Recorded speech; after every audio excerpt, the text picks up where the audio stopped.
You ever hear the sound of glass shattering and feel your whole damn world fall apart at the same time? Yeah, that was me. That sound still echoes in my head.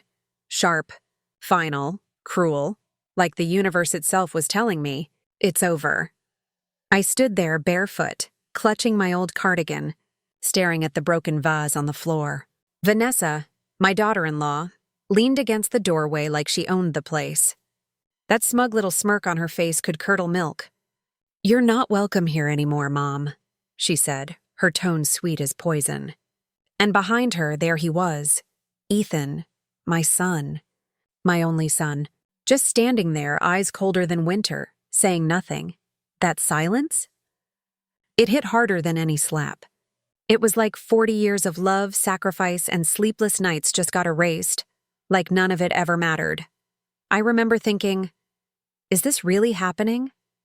After busting my back for decades, working double shifts, skipping meals just so he could have new shoes, selling my jewelry so he could go to business school, this was my thank you?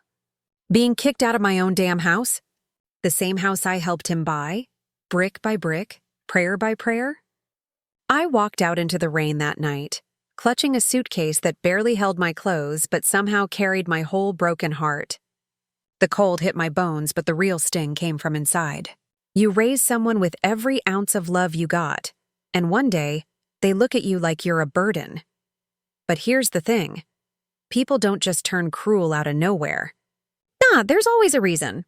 I didn't know it then, standing in the dark, drenched and shaking, but their cruelty wasn't random. It was calculated. They weren't just tossing me out because they were tired of me. They were hiding something. Something ugly. Something they didn't want me anywhere near. And that was their first mistake. Because when you hurt a mother, you don't just hurt her heart. You awaken something dangerous. That night, as I sat at the bus stop with rain dripping off my face, one thought burned through all the pain. They think they broke me. They didn't. They just lit the fuse. And when I find out what they're hiding, oh, they'll wish they never threw me out, because a mother's revenge doesn't come fast. It comes perfectly timed. After my husband passed, Ethan became my whole damn world. My reason to get up, my reason to keep breathing. I poured every piece of myself into that boy. My time, my love, my health, my future. I skipped my own dinners so he could eat. I sold my jewelry just to pay for his damn textbooks. I worked doubles at the diner, pulling graveyard shifts, just so he'd never have to feel what poor really meant. When he finally graduated with that business degree, I cried harder than I did at my own wedding. I remember thinking, this is it. My baby made it. Every ache, every scar on my hands, it all felt worth it. And then he met her. Vanessa. Pretty face, soft voice, polite words. The kind of girl that says ma'am and brings you flowers the first time she visits. She had this innocent charm. Made you want to believe she was an angel. So when Ethan said he was marrying her, I was over the moon. I thought, finally, my boy's got someone to love him like I do. But you ever see a snake shed its skin? That's what it felt like watching Vanessa after the wedding. The sweet girl was gone, replaced by this sharp-tongued, controlling, passive-aggressive woman who smiled while stabbing you in the back. At first, it was small stuff. The kitchen cabinets rearranged, the living room redecorated without asking. Then it was my things. Just moving some stuff around, Mom. Next thing I knew, my clothes were in the damn guest room. She smiled, said it was just temporary. But it wasn't. That room became mine permanently, like she'd quietly exiled me in my own house. And Ethan, my sweet loyal mama's boy, he just stood there, pretending everything was fine. "She's just adjusting, Mom," he said. "Let her feel comfortable." Comfortable? I was the one sleeping next to the laundry basket, but fine. I stayed quiet. I told myself, don't cause drama, he loves you both. Then came the lies. The secrets. The weird behavior. Ethan was glued to his phone 24/7, whispering in corners.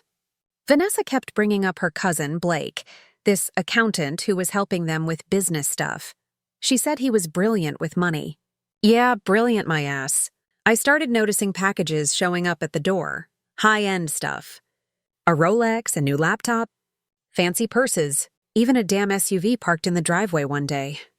When I asked, Ethan said, "It's on lease, Mom, business expense."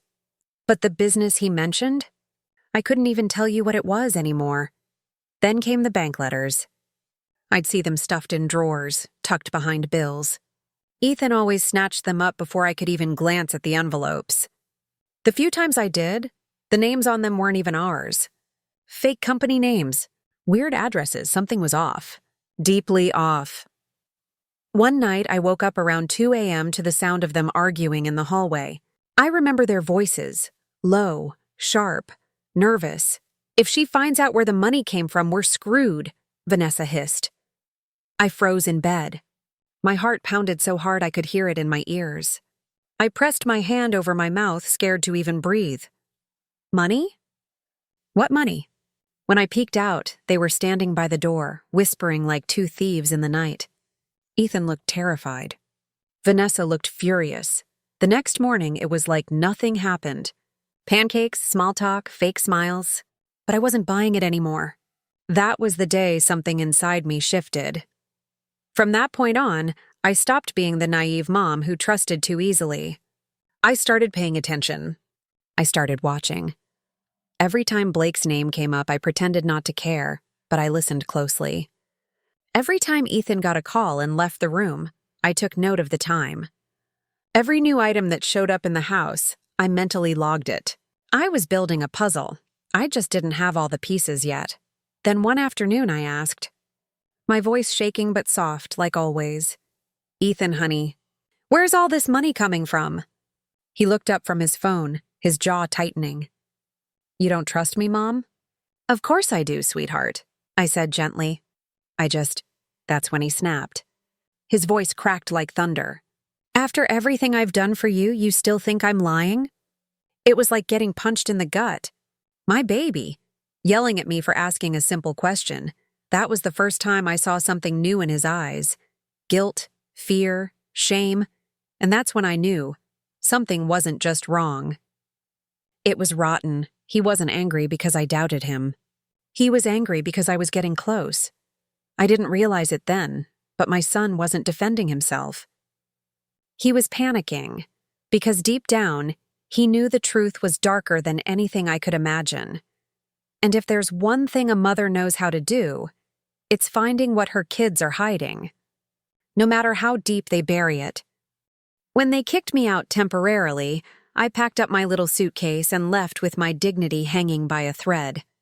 The word temporary kept echoing in my head like a cruel joke. They said it was just for a few weeks, so we can have some space. But deep down, I knew it was their way of saying, "Don't come back." I ended up staying with my cousin Linda. God bless that woman. She's the only one who's ever had my back without asking for anything in return. The moment she opened the door and saw my face, she didn't ask questions. She just pulled me into a hug and said, "You can stay as long as you need, Maggie." For the first few days, I couldn't even eat. I'd sit at her kitchen table staring at my tea, playing every memory of that night over and over again. Vanessa's smirk, Ethan's cold eyes, the rain hitting my suitcase. It was all on a loop. Then one morning, while unpacking what little I brought, I found one of the bank letters I'd managed to grab before they kicked me out. It was just lying there, half crumpled between my clothes. Something in me told me not to throw it away. I showed it to Linda just to get a second opinion. She frowned, squinting at the paper. "Maggie, this doesn't look right," she said. "What do you mean? These are business accounts. Not personal. And look at the company name, Westbridge Consulting?" Never heard of it. She called over her son, Ryan, who worked at a private bank downtown. He took one look, and his expression shifted from curiosity to alarm. "Aunt Maggie," he said carefully, "these aren't standard accounts. They're under a fake company name. Someone's laundering money through this." That hit me like a truck. I felt dizzy. "Laundering? What are you talking about?" Ryan leaned closer. "See this routing number? These types of accounts are used to hide large transfers. And look here." He pointed at Ethan's signature at the bottom, clear as day. "He's the authorized signatory. Whoever set this up is doing something shady. And this isn't small money. We're talking hundreds of thousands. I swear my knees almost gave out. My son? My Ethan? The same boy I worked my bones to dust for? Ryan and I started digging quietly. He used his access at work to look into transaction records. Every trail we followed led back to one organization, the Hopewell Foundation. A major charity. The kind you see on TV raising money for hospitals, children's shelters, cancer research, all that good-hearted stuff. That's when my stomach dropped. They weren't just stealing from anyone. They were stealing from the innocent, the sick, the poor, the desperate. Ryan kept reading through the data and piecing it together. Turns out Vanessa's cousin Blake, the accountant, worked in the finance department at Hopewell. He had direct access to donation accounts, and what he'd been doing was pure evil, funneling money from real donations into dummy accounts under Ethan's company name. So while people out there were donating in good faith, thinking they were saving lives, my son and his wife were cashing in and buying luxury cars. That realization cracked something inside me that'll never fully heal. It wasn't just about betrayal anymore. It wasn't about being kicked out or insulted. This was bigger. They weren't just liars. They were criminals. I wanted to run to the cops right then and there. March into a precinct and slam that letter on a desk. But Ryan stopped me. "You don't have enough, Aunt Maggie," he said gently. "Without solid proof, they'll twist it. Make you look like a bitter old woman trying to ruin her son's marriage." And he was right. They'd already painted me as the villain once. I couldn't let them win again, so I waited. And I plotted. That's when I decided to play their game. But smarter. I went back to their house after a few weeks, pretending I'd forgiven them. Told Ethan I missed him. Told Vanessa I wanted to make peace. She smiled that fake sweet smile, pretending to be the bigger person. Inside, I wanted to slap that smirk right off her face, but I bit my tongue. I became the invisible old lady again. The harmless one. The one they thought couldn't see through their lies. But I saw everything. Every new business trip. Every call from Blake that came after midnight. Every hidden envelope Vanessa stuffed in her purse. I started taking photos quietly. Letters, receipts, anything that looked off. I recorded phone calls when they left their phones on speaker. Ryan helped me organize it all into a timeline. Every transfer, every expense, every fake company name. The deeper we dug, the uglier it got. Offshore accounts in the Cayman Islands. Fake NGO partnerships registered under Ethan's business. And encrypted messages between Blake and Vanessa, full of laughing emojis and inside jokes about cleaning money. I remember reading one line that made my blood boil. "Guess God helps those who help themselves." These monsters were laughing about stealing from orphans. One night, after months of pretending, I got my chance. They were heading out to some fancy dinner party. I told them I wasn't feeling well and stayed behind. The moment their car left the driveway, I went straight to the home office. My hands were trembling so bad I could barely turn the doorknob. The room smelled like new leather and deceit. I started searching through drawers, cabinets, folders. My heart was pounding like a damn drumline. And then I saw it. A small flash drive labeled Accounts 2023. My stomach flipped. That had to be it. I grabbed it, plugged it into my old laptop, and copied everything to my own drive. It took forever. Every second felt like a gun pointed at my back. I kept glancing at the window, expecting headlights in the driveway. When the copy finished, I yanked it out and shoved it in my pocket. My legs were shaking so hard I nearly tripped running out. Back at Linda's that night, I plugged it in. What I saw on that screen still haunts me. Emails between Vanessa and Blake discussing smoothing out the next batch. Spreadsheets filled with donation logs rerouted into fake accounts. Messages where they literally laughed about how easy it was to clean the money. They joked about using funds meant for a children's hospital to buy Vanessa a new car. There were transaction logs, photos of receipts, even voice notes. It was undeniable. They weren't just greedy. They were soulless. I sat there staring at the screen, tears streaming down my face. My whole body felt cold. That was the night I stopped being the victim. That was the night I decided, if I couldn't save my son from himself, I'd at least save the people he stole from. I made a promise right then, out loud, to no one but myself. I'm not dying as their fool. I'm not dying as their victim. I'm taking them down. From that moment on, every breath I took had purpose. Every second of my day went into planning how to expose them. Legally, publicly, completely. Because when you hurt a mother that deep, when you turn her love into ashes, you don't leave her weak. You create her worst nightmare. And trust me, the day I decided to fight back was the day their perfect little empire started to crumble. Piece by damn piece. I thought I was slick, careful, smart, quiet. I deleted everything, wiped the history, hid my notes. I even renamed the damn folder recipes like some old-school spy movie. But Vanessa? That woman had eyes like a hawk and the soul of a rattlesnake. It was barely a week later when I walked into the house and froze. My gut knew something was wrong, that quiet, tense air before a storm. And there she was, standing in the living room, suitcase packed for me again. Only this time, she wasn't pretending to be polite. She was grinning like a devil who just won. She held up my backup USB, twirling it between her fingers like it was her prize. "Looking for this, Mom?" she said, dripping venom. My heart dropped straight to my knees. "Where did you get that?" I whispered. She smirked, stepping closer. "You really think you can destroy us with your little stories? You don't even know what we've built." Her tone, cold, cocky, cruel. It made my blood boil. That wasn't a woman defending her home. That was a criminal defending her empire. Before I could even process, Ethan barged in, his face red, eyes wild. "Enough!" he shouted, voice echoing through the whole damn house. "You're tearing this family apart!" I just stood there, numb. I wanted to scream, "No, son, you already did." But my throat felt locked shut.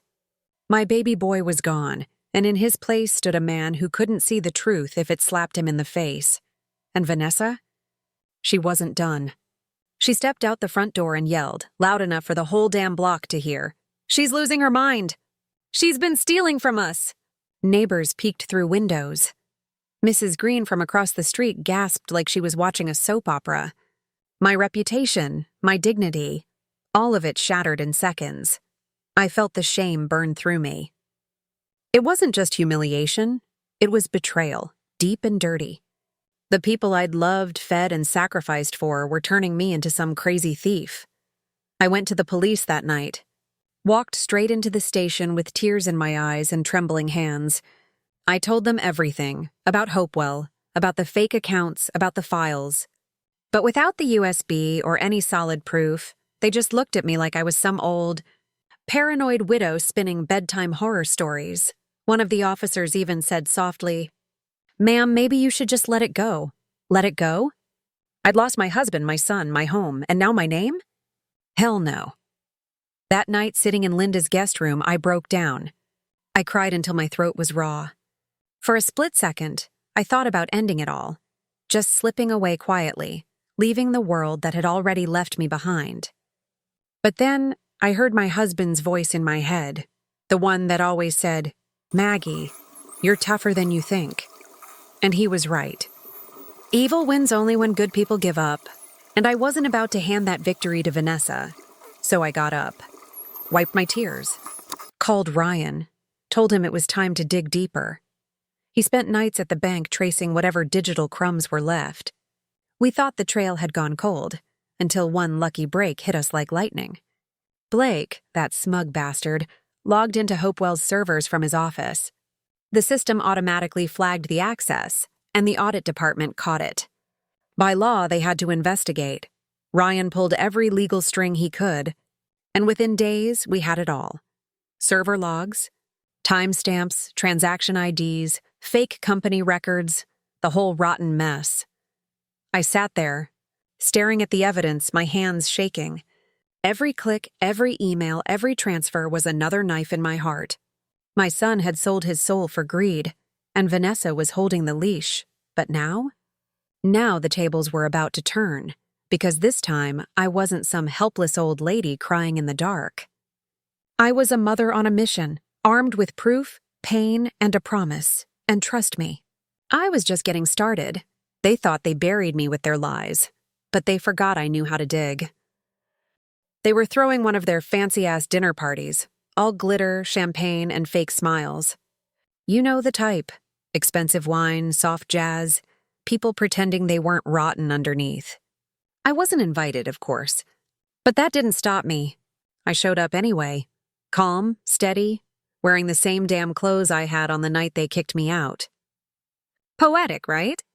When I walked in, Forks froze midair. Vanessa's eyes narrowed like she'd just seen a ghost crawl out of her marble floor. "Mom," she said, voice dripping with that fake sweet poison. "What are you doing here?" I smiled, that calm before the storm kind of smile. "Just came to bless my children," I said, setting a thick folder right in the middle of the dining table. And tell the truth, the room went dead quiet. You could have heard a pin drop. Inside that folder was everything. Printouts, bank transfers, donation logs, screenshots, all the dirty laundry they thought I'd buried. What they didn't know was that one of their distinguished guests wasn't there for dinner at all. He was a journalist I'd tipped off earlier, a man with a reputation for blowing up financial scandals. And let's just say the cameras weren't only on the food that night. Hidden ones were rolling too. Vanessa's fake smile melted faster than butter on hot toast. Ethan's face drained of color. He looked like a little boy who'd finally realized the monster under the bed was real. And it was his own damn reflection. "You stole from the Hopewell Foundation," I said quietly. Voice trembling but steady. "You fed your greed with blood money meant for children and hospitals." Vanessa lunged across the table for the folder, her wine glass tipping and shattering, red spilling like blood across the white linen. But she was too late. Way too late. The journalist had already sent photos to his editor the moment I laid them out. Within minutes, phones started buzzing. Whispers turned to gasps. The air shifted, panic replacing pride. I could see it in their eyes. The empire they built on lies was crumbling right in front of them. Ethan's voice cracked when he whispered, "Mom, please." I looked him dead in the eye. "You chose money over your mother, Ethan. Now live with it." By sunrise, the headlines were everywhere. Charity scam exposed. Millions recovered from corrupt couple. The police raided their offices before breakfast. Blake was cuffed first, his smirk gone. Then Vanessa, dragged out, still trying to spin her lies. Ethan turned himself in the next morning. Said nothing. Didn't even look at me. Justice didn't come with sirens or shouting that night. It came quiet, cold, and sharp. Just like the truth, they thought the night belonged to them, but they never saw the storm walking through the door. Weeks later, I stood outside that same damn house, the one that used to echo with laughter, prayers, and dreams. Now it just stood there like a grave, locked, silent, lifeless. The curtains drawn, the yard overgrown, a house with no soul left in it. Neighbors who once whispered behind my back couldn't even meet my eyes. Some muttered quick apologies, some offered pity smiles. I didn't need either. Pity doesn't rebuild a heart, truth does. I wasn't proud of what went down. It broke me in ways I'll never fully say out loud. But it also saved lives. Kids who'll get the help they deserve because the money went back where it belonged. That thought keeps me standing when the nights get heavy. Now I spend my days at the Hopewell Foundation, volunteering, sorting supplies, helping the same children my son and his wife stole from. Every smile I see there feels like a piece of my soul getting patched back together. Justice can't undo pain, but damn, it can heal what was lost. Sometimes late at night, I wonder if Ethan ever thinks about me. If he lies awake in that cold prison cell remembering the mother who worked herself to the bone just so he could have a future. Maybe he does. Maybe he doesn't. That's between him and whatever's left of his conscience. But me? I finally sleep easy, because I remember Vanessa's last words before they took her away. "You'll regret this." And every time those words echo in my mind, I smile, soft, calm, free. They took my home, my peace, my name, but I took back my power, and that's a trade I'll never regret. If you were in my shoes, would you have done it? Would you have exposed your own kid, knowing it'd tear your heart in half? Some folks say I should have just forgiven and moved on. Others say I didn't go far enough. But here's the truth. When evil hides behind family ties, keeping quiet makes you just as guilty. So tell me, what would you have done? Drop it in the comments. And remember, no matter how deep you bury the truth, it always claws its way back to the light. Like, share, and subscribe for more real stories that prove one thing. Sometimes revenge ain't revenge at all. It's justice wearing a mother's face.